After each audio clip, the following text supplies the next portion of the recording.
we spend a long period of time doing things to please other people, but we let ourselves down. I really want people to fall in love with themselves. Life is beginning now, at 50. If you've got to that point in life, done amazingly well.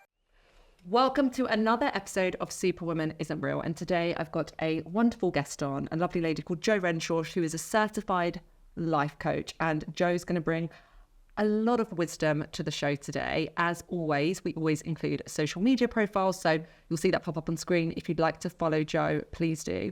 But Jo, when I first met Jo, I was like, I have to get you onto this podcast because you're going to be covering something on the show today that either a lot of our listeners are either going through this decade or they're coming up to it. It's looming. It's on the horizon. So just sort of like listing off a few of the reasons why we wanted to have Jo on this show.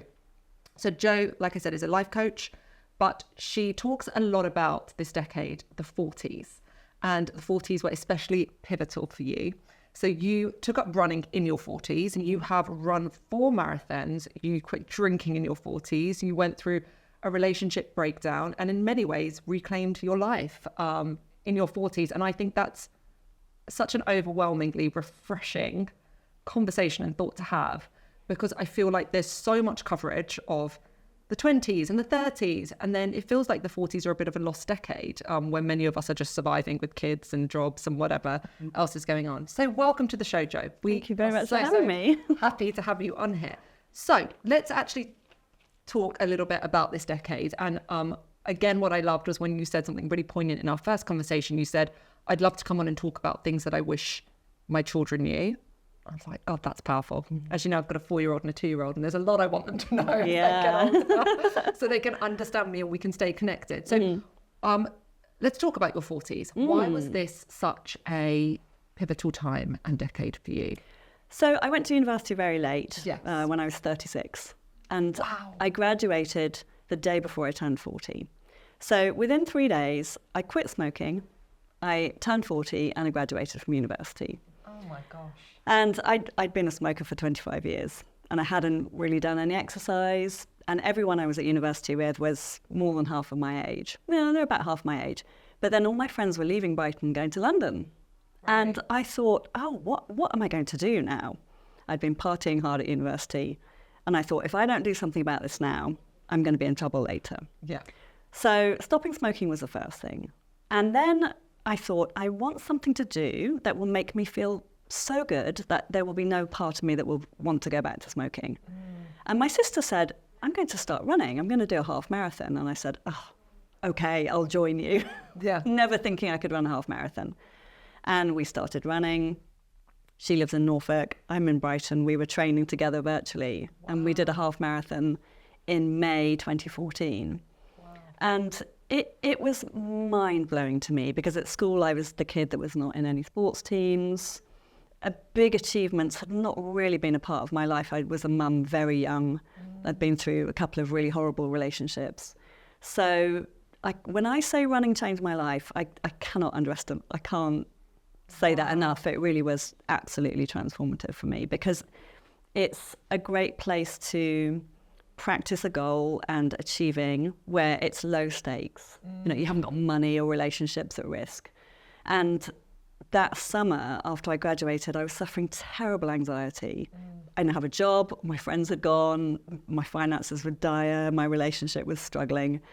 And so while I was running, I would talk to myself and I would hear my brain just, you know how brains can be quite vicious. So I started naming objects. There's the sea.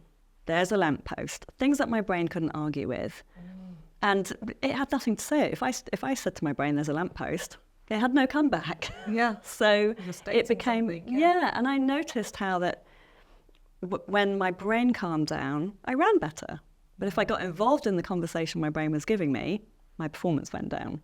So it was very much like, oh, your thoughts do affect your life. This is very clear to me. And you had to, I guess, step out of what your normal routine was, throw yourself into something different to start recognizing that pattern that probably had been with you for quite a long time. Yeah, a long time. Wow. Okay, so the running came in your 40s. Talk through like other things that happened as well in your 40s, because you talk very openly on your website about actually your relationship breakdown at that point too. Yeah. So I'd been in a long-term relationship for about 15 years. And towards the end of that relationship, my partner and I decided to move in together with my daughter, who was then, I think she must have been 19. And it lasted another 15 months while we were living together. So my daughter went off traveling to Australia for 3 months. I was left alone at home with my partner, and we just discovered we weren't compatible. And while I had been noticing my thoughts while I was running, and I realised I was coaching myself, I became very interested in coaching. I was then working in shoot production. Wow. And what I really wanted to do, I thought, if I can help myself feel better, I can probably help other people feel better too. And why wouldn't I do that? So I started training as a coach, and my partner wasn't very keen on that idea. He didn't see it as a viable industry or business. But the more I developed myself, the less in alignment we were. And eventually that relationship ended. So I left him. My daughter left home.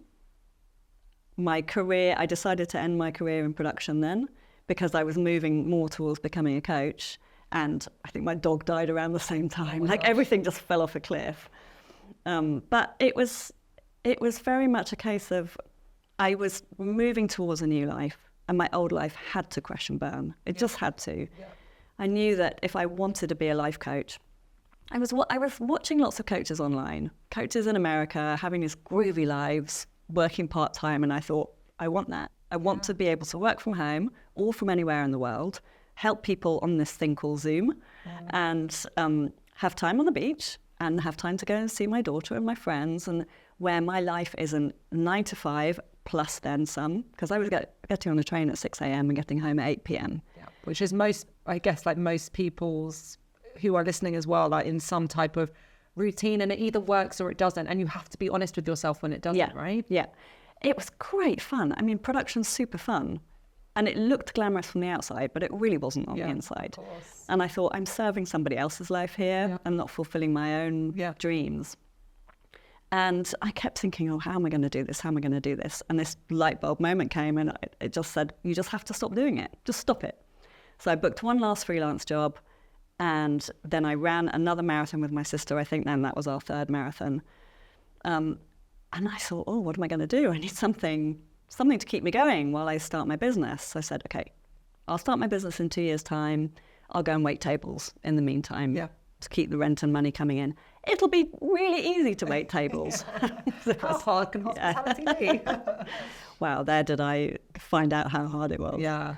So I did that for 2 years, and I spent a bit of time in retail as well. And then my goal date for starting my business was March 2020. Right. And we all know what happened then. So I feel like so many people had that date as their goal for something. Isn't it funny and ironic? And we've had other people come onto the podcast too that were like, this was all planned to launch that exact month. And it just, it was the time that we all had to pivot and get super creative. Mm-hmm. Yeah. So did you speed up with that happening? I did, yeah. So at that time, I'd certified as a coach, and I had a 1-hour workshop that I delivered in person in Brighton. And I didn't have very much of an entrepreneurial mindset then, didn't really know much about entrepreneurship. I'd run other people's businesses, but it wasn't within my bones. Yes. And I was trying to figure out how to make this thing make money. And I was procrastinating, really, is what I was doing. So then furlough came along, and everybody was doing everything on Zoom. And I just thought, this is a gift from heaven. It really So was. I turned this workshop into a 4-part series. Wow. I said to my friends, come, it's free. Come for half an hour a day. 4 days, and then on day 5 we'll have a feedback session. And so that became your period to just launch and go with it. Yeah. So many people will be listening going, sitting on something, maybe sitting on an idea. It might not even be about their career. It might be about making a life change, like separating from their partner, or just doing something that they know is no longer fulfilling them. There's always that light bulb moment, and you just referred to it.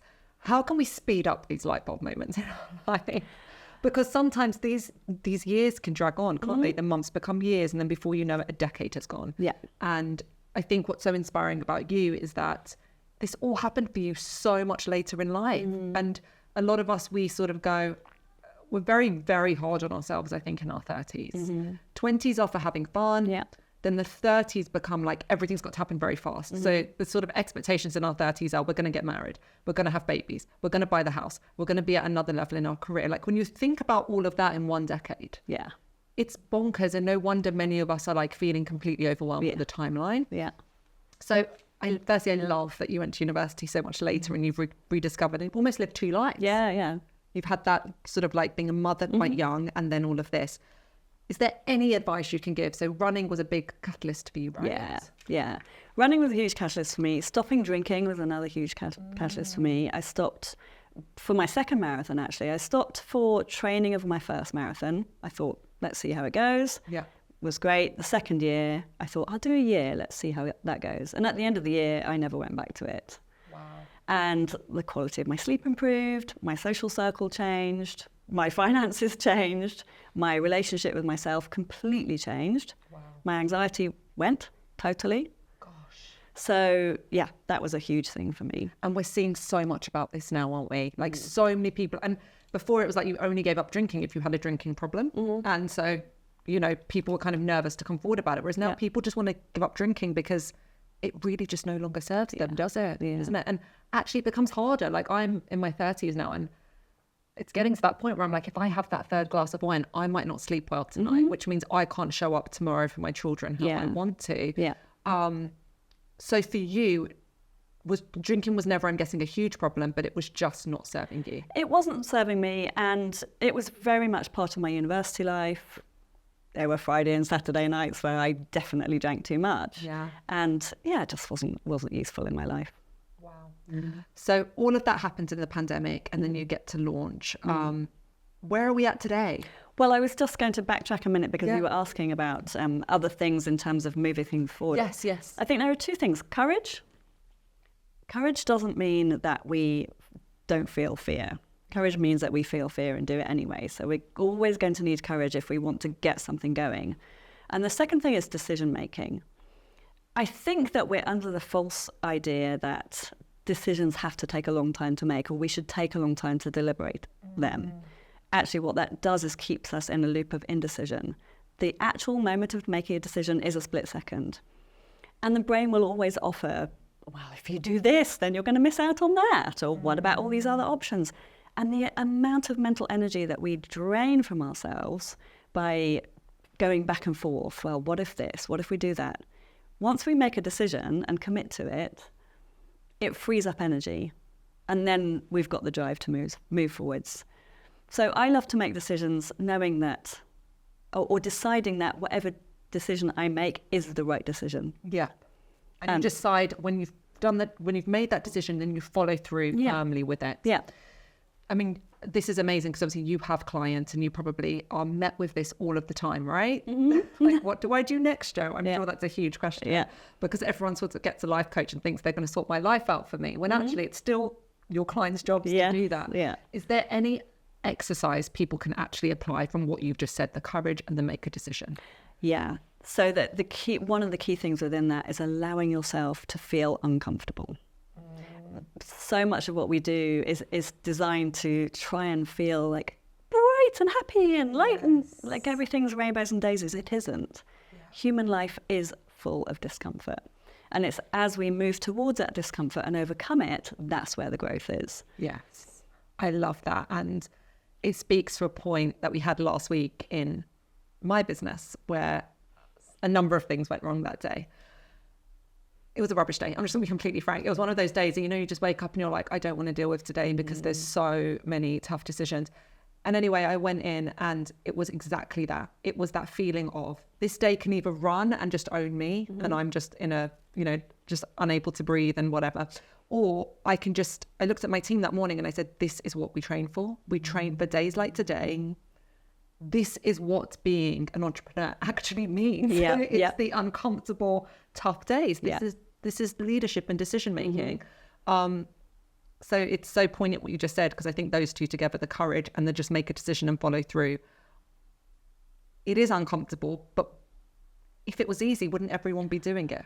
And I think your business in fitness is such a great analogy for life, because we don't go to the gym to lift pillows. We go to the gym to lift heavy weights to get stronger. Yeah. And that's what life is about as well. We've come to Earth from wherever we've come to meet adversity and obstacles. And it's as we overcome them that we get stronger and we grow.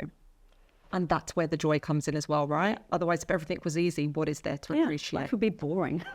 So I feel like you're a great person to talk about, I guess, some of the decades, because you've probably can now look back with a bit of wisdom on each of them. And in keeping with sort of like the title of the podcast, which is things that I wish, my children sort of knew, I would love to go through the decades with you, Jo, because I want to hear what you have to say about them, especially the 30s. So what advice, let's start with the 20s. What advice would you give to someone in their 20s?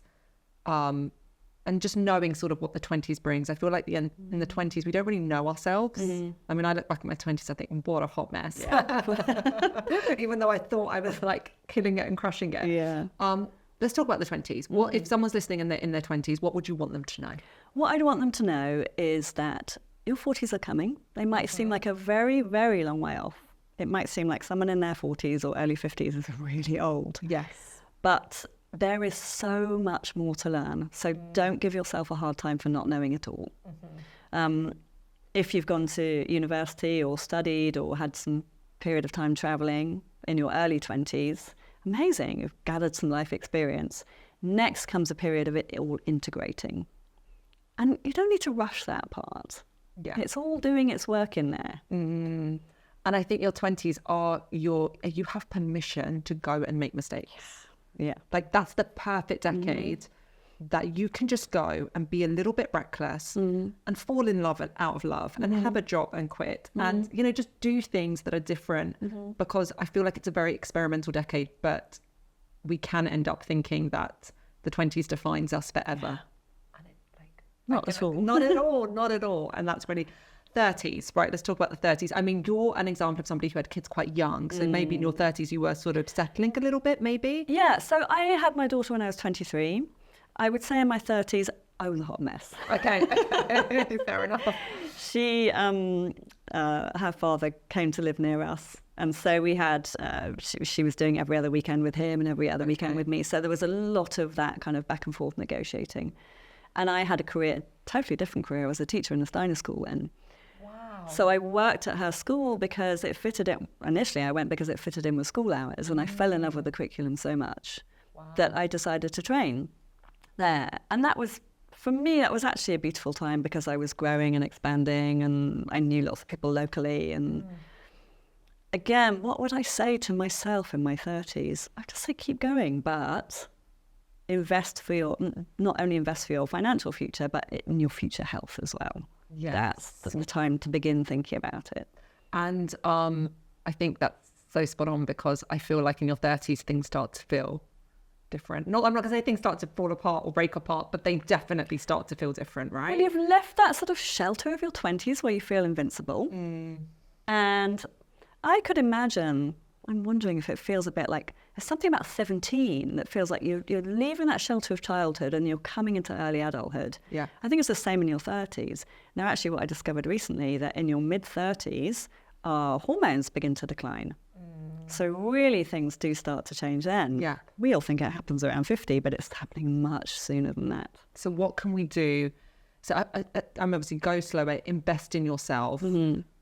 Supplementation, I'm guessing, is quite important in your 30s just to start feeling a little bit better. I would say what's more important is to start slowing down. Okay. So the biggest problem I'm seeing in my clients is cortisol levels are very high. Yes. So for women in their 40s and early 50s, cortisol is what is causing so many problems. Wow. And if we just go at it in our 30s, then we'll feel burnt out in our 40s. And we can slow things down way before. So slow things down way sooner in your 30s, start to think about what's coming ahead of you, just start to prepare for it. I guess this is a symptom that though, Jo, of where we're living and like people are having babies later, right? So in 30s, I mean, what I'm seeing is most people are now starting to have kids. Interesting. I mean, I had my second daughter in my 30s and actually my first daughter when I turned 30. So I fall into that as well. But I've also got friends and lots of people around me who haven't even started trying, and I know they 100% want to have kids. So it's going to be late 30s, early 40s probably. And so it's really hard to slow down when you're entering, I guess, one of the busiest phases of your life. Yeah. So it's balancing, I guess, whatever ambition you have for yourself with whatever sort of private ambition you want to have for your family life or whatever that might be. And it's really challenging. It's really challenging. Like if a client comes to you with that, how do you advise her to slow down? Because that's not easy. It's a real question that we're exploring, you know, and a lot of my clients are entrepreneurs. So they make their work fit around the children as well. Great. Okay. And then you talk about that as you entered your 40s. Was this the time you had perimenopause? Because I also read about perimenopause. And I wanted to know more about it because I'm going to be completely honest. I feel like the term menopause gets thrown around until it actually hits you as a woman. Yeah. You don't really know that much about it. No. And this is going to be the crux of the conversation. This is what I'd love to cover with you today. Talk me through your menopause journey and talk me through what perimenopause even means and how we demystify menopause as a whole. Yeah. So it was really at 40, I had this kind of wake up call moment. Still not any thought about menopause. No thought at all. My mother, she'd had a fallopian tube removed and a hysterectomy when I was younger. So her menopause was very minimal. Okay. It wasn't a conversation between me and her. So also she wasn't saying to me, this is coming, be ready. And just paid no mind to it. But I knew that I would change, obviously, as I grew. What I know now is that menopause is one day. The menopause is one day when you haven't had a period for 12 months. Anything leading up to that is perimenopause, which can last anywhere between 2 and 12 years. So if hormones begin declining at 35, I'm 50 now.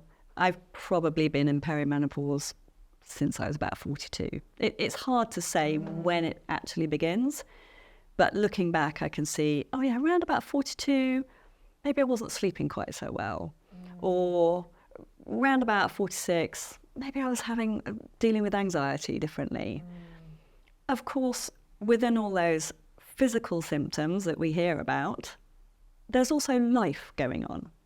So relationship breakup, career change, we had a bereavement in our family as well, all of these other external factors that if lifestyle changes aren't made, become so much harder to deal with too.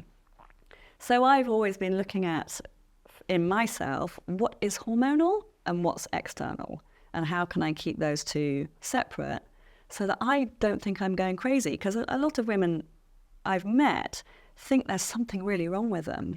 And it isn't. It's just their bodies are changing. Their hormones are declining. So what's happening is just actually so natural. It's a part of life. But like you said, no one warns you it's coming. No. And then one day it comes. And this can happen as early as your 30s, right? Yeah. And to one day, I guess the first symptom might be that your periods are no longer regular. Is that one of the first symptoms that you might notice? Or could it be something else? So different for women. I mean, there's changes in cycle length, changes in, some women have much heavier bleeds, some women have much lighter bleeds. There's definitely no one symptom picture fits all at all. But what is true is that hormones go haywire.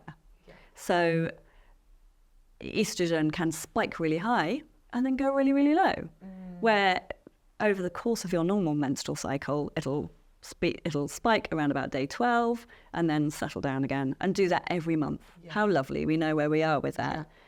In the third lockdown, so back January 2021, I'd been running and I was just noticing my joints were a bit stiff, and I thought, this is cold, icy wind by the sea. But it was getting worse and worse. And suddenly, one day, I couldn't get out of the armchair.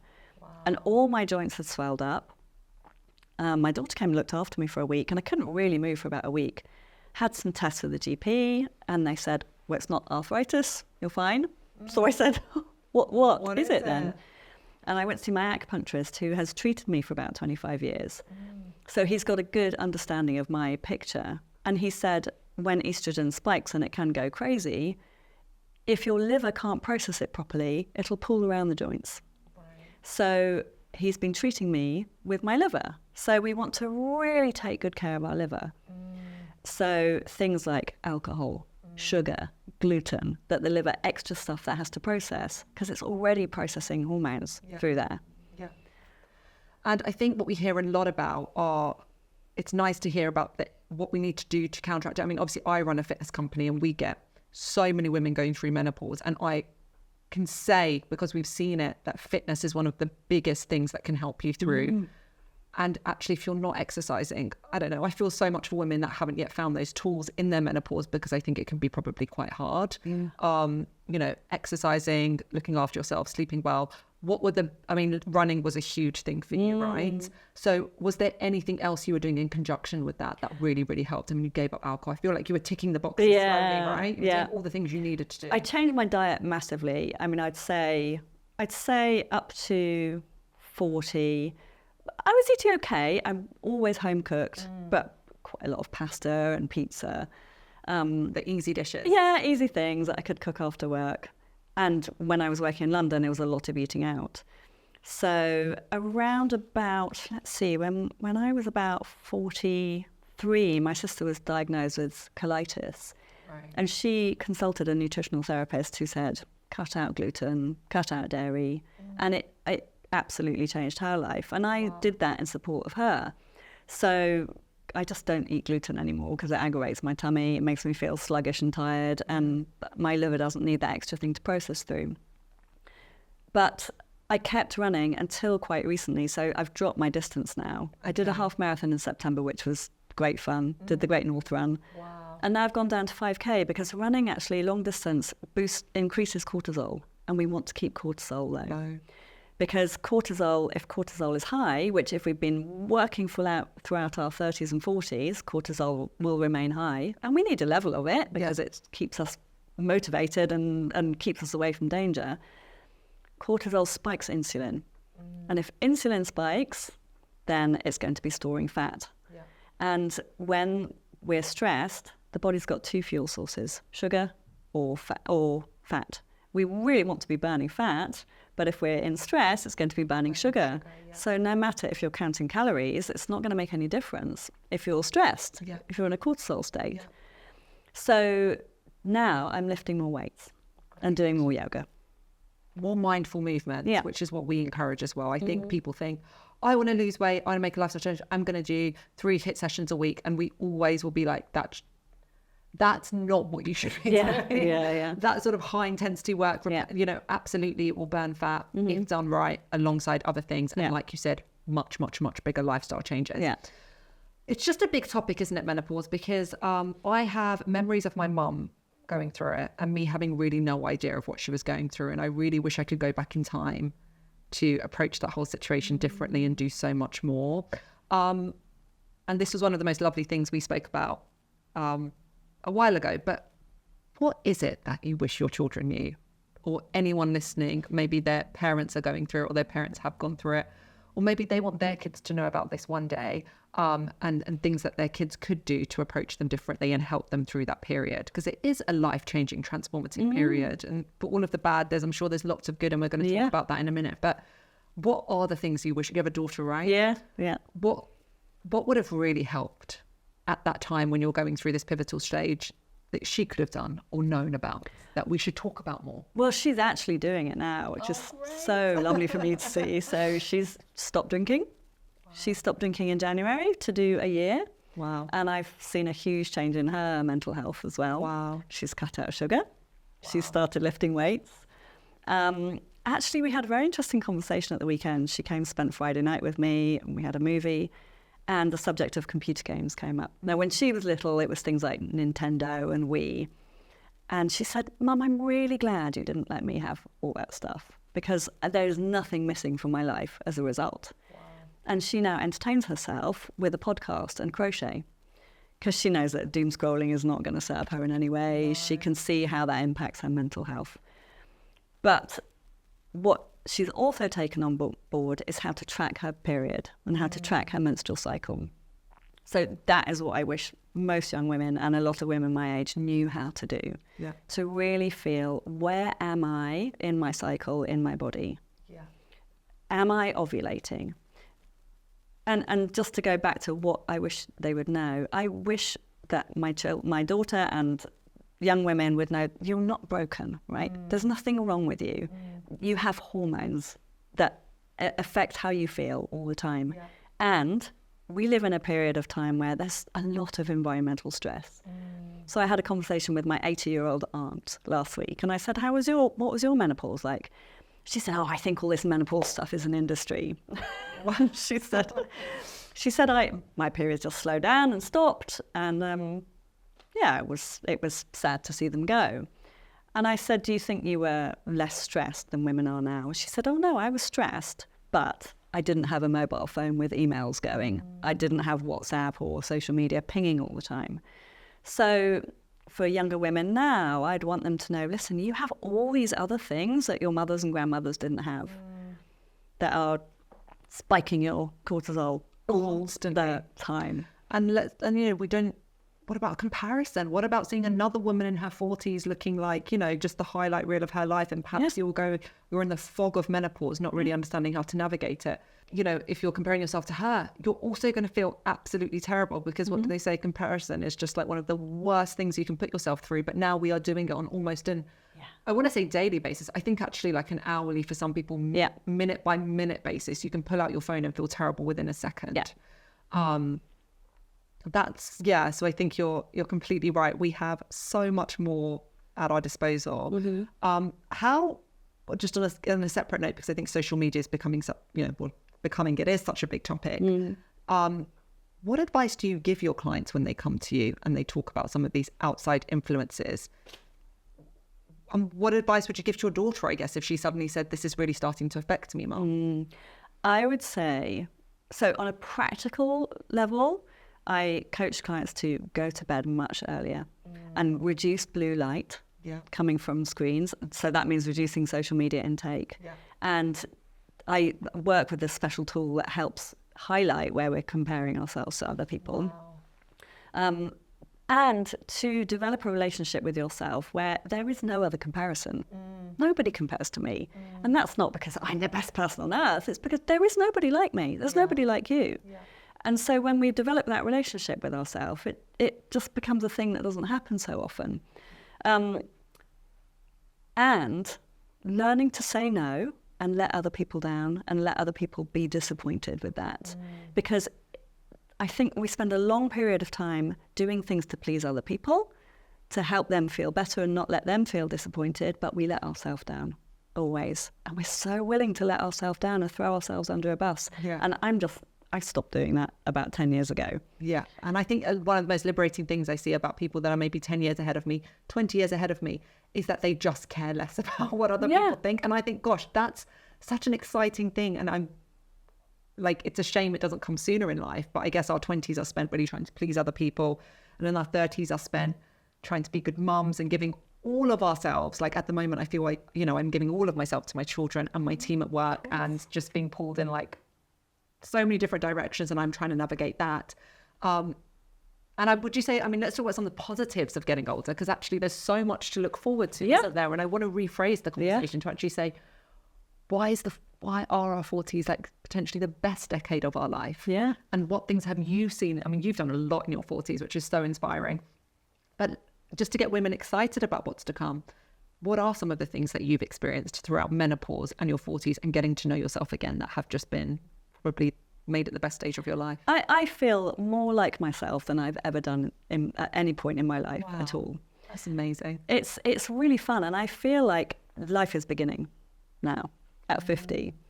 People say life begins at 40. Well, on the one hand, life did begin at 40 for me, but now another phase of my life, and I feel really excited for the next 25, 30, 40 years of my life. That I've put so much life experience in the bank that I can draw on all of that now. And it's at this point in my life, I feel so confident in who I am. And I know that's come from doing difficult things over and over and over again. And so I'm able to really pat myself on the back and say, well done. And I think any woman going through their 40s can say to themselves, well done. If you've got to that point in life, you've done amazingly well. It's not anything to do with your external achievements. You've lived a human life. In East Asia, your menopause is known as the second spring. So I don't think that I'm coming into the autumn of my life. I think I'm coming into second spring. Such a lovely way to look at it. Can we just take that over here as well? That'd be such a nice thing if we could actually call it the second spring rather than like menopause and all the negative stuff, that sort of connotations that immediately spring to mind. Wow, it's amazing. Also, I've stopped trying to be like a 30-year-old. Yeah. I love going to bed early. I love waking up early. I love quiet time on my own. And I like to choose when I want to go out and be super sociable. But I don't have to try and be like somebody half my age anymore. Yes. So owning where you're at as well is just so incredibly powerful. Yeah. And do you feel a connection with your body now? Oh, yeah. Enormously. Yeah. Because again, I think we mask that for so much of our life. Yeah. Like we expect our body to just keep up with us. Yeah. Right. Which is sort of some of the things that we do to abuse ourselves, like, you know, just drinking loads and sleeping badly and expecting to operate and function. And one of the things I'm most looking forward to is just that respect that comes with actually, I've got to respect my body. I can't just keep pushing it to its limits. Yeah. Because it's not going to keep up. Yeah. I mean, it's already not starting to keep up unless I really, really invest time back into it. Yeah. So I'm guessing you've probably felt that connection. Yeah, too. and I really take time to thank my body. I mean, it's my home and it's got to be my home for a lot longer. And so I'm going to do my utmost to take care of it. So I'm not going to put rubbish in it. I'm not going to overtax it with working over hard, working out too much or staying up too late. Even when you said about the long distance running, becoming aware of actually, it was great at the beginning and then it no longer served you in the same way. So making that change. Yeah. What do women come to you most with? Because I think this is really, I mean, we've talked about lots of things on this podcast and lots of different things, depending on the expert that's come on. But for you as a life coach, and I'm guessing you have lots of women at different stages, what's the number one thing that women come to you with? And if you could just give one piece of like advice around that, what would that be? They mostly come because they think they're not doing enough. They think they should be doing more, and they think they haven't achieved as much as their friends or as much as their peers. Yeah. And so what I help them do is build a relationship with themselves where they're, we might call it the N of one. They're the one person in this study, where they get to recognize and appreciate their own efforts and achievements within the context of their own life. Yeah. It doesn't matter what anybody else has done, and that everybody else is having the same mind drama going on. But yeah, I really want people to fall in love with themselves. Like part of my program is called How to Be Your Own Best Friend. Yeah. And one of the main pieces of work we do is to stop talking to ourselves like absolute idiots. Yeah. There's this kind of quiet subtext going on all the time. Oh, you didn't do enough. You should have done more. Your hair isn't right. You're not wearing the right clothes. You haven't made enough money. We're so often in that gap of what we have achieved rather than a state of appreciating. And that's a practice, right? Yeah. I write that down every day. This is what I've achieved today. This is what I've achieved today. Because the human brain has a negativity bias. Right. So if I don't show it every day, this is what I've done. This is what I'm proud of. This is what's working well. And manage it in that way, supervise it. Yeah. It will just turn to, well, this is all the things you haven't done. Yeah. You terrible person. And that you talked about at the beginning, just having to run and just naming objects that your brain couldn't argue with. I guess when you start to just add all these practices in, eventually your brain has nothing to go to. Exactly. Because you're just constantly silencing it and you're just stating the facts as they are. Yeah. That's really, really lovely, because I think that is kind of one of the less nice things about being a woman is that we feel like we have to just do so much. And that's why it's called Superwoman Isn't Real, because so many of us try to fit the Superwoman archetype that doesn't even exist in the first place. Yeah. But it's also one of our biggest superpowers as women as well, I feel, that we can do so much, but we often just don't recognise that we've even done it or give ourselves a pat on the back at the end of the day. Yeah. So that's wonderful. So, final thing that we always end every single episode with is, we know Superwoman isn't real. We know she's a fictional character. But if you could have one type of superpower, and it could be big, silly or small, whatever, it doesn't matter. It's just a fun question. What would it be and why? And maybe it's something you've already got, actually. Maybe it's something you've developed, and it feels like you've got lots of superpowers that you've developed in the last 10 years, which is very inspiring. My superpower is something that you have, something that all women have, this amazing 28-day cycle. So your 28-day cycle reflects the cycle of the seasons over the year. So we have a winter, a spring, a summer, and an autumn every single month. So our winter period is when we're bleeding. So we're quiet, we're inward, we're resting, we're being introspective. Spring, we start to come to life. And ideas start growing, our energy starts rising. Summer, we can be out meeting people, making deals, having fun. Autumn, we can start taking stock again. So as my cycle is declining, I'm beginning to align this more with the moon, which has exactly the same cycles. So new moon is the same as the winter phase of your period. So I'm just moving my own planning over to that. And for about 3 years, I've planned my work life around my cycle. Wow. So during the winter phase, I do very little work. But spring and summer and early autumn, I'll be out meeting people and talking to people and doing things like this. Wow, that's and I get just as much done. Yeah, I absolutely love that, because it's actually what we go through, and what we tend to do is push ourselves when we're really not mentally in a place to be pushed, and that's why we end up feeling so terrible and awful and rubbish. And even with fitness, we have clients that want to do like crazy sessions when they're on a cycle, and actually we're just introducing cycle tracking on like a much more granular basis, and clients can actually input their cycle dates. But it's about going, you have full permission in this period to slow down, and we can apply that monthly. That's amazing. I actually love that, and I think we all need to start applying that monthly to our lives, our actual working lives. Thank you so much, Jo. This has been so incredibly insightful. I feel like we could talk and talk and talk and talk, but it's been really enlightening, and I feel like these are things that actually women can start to do on a daily, monthly basis, real actionable tools. If you want to learn more about Jo, more about what she does, we're just going to pop the social media handles on again. We hope that you have absolutely loved this episode. We hope it's been useful, and it's going to hopefully instill lots of new healthy practices into your life.